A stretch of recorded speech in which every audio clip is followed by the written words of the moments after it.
এই দারুণ স্বাদের পিঠা তৈরি করে নিতে পারবেন খুবই সহজে। একটি বলে নিয়ে নিচ্ছি ময়দা 1 কাপ পরিমাণ, দিয়ে দিচ্ছি অল্প একটু লবণ, হাফ টিস্পুন মতো বেকিং পাউডার, ভালোভাবে শুকনো উপকরণ মিশিয়ে দিয়ে দিচ্ছি একটি ডিম। এবার দুধ দিয়ে তৈরি করে নিচ্ছি একটি ব্যাটার। দুধটা কুসুম গরম কিংবা নর্মাল তাপমাত্রায় ব্যবহার করতে পারবেন। যে পরিমাণ আটা দিয়েছি সে একই কাপে প্রায় 2 কাপ মতো দুধ বা পানি লাগবে। এখন 1 টেবিল স্পুন পরিমাণ তেল দিয়ে আরেকটু নাড়াচাড়া করে রেখে দিচ্ছি 10 মিনিটের জন্য। 10 মিনিট পর ব্যাটারটা আরেকটু নাড়াচাড়া করে নিলাম। এবার চুলায় একটি প্যানে অল্প একটু তেল ব্রাশ করে অল্প অল্প ব্যাটার দিয়ে নিচ্ছি।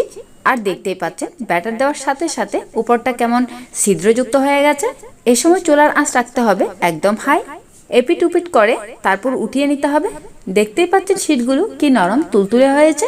এবার আমি একটি ফোল্ড করে দেখাচ্ছি। আমি এখানে ঝালপুর ব্যবহার করছি। অন্য একদিন মিষ্টিপুরের এই পিঠা কিভাবে তৈরি করবে দেখি।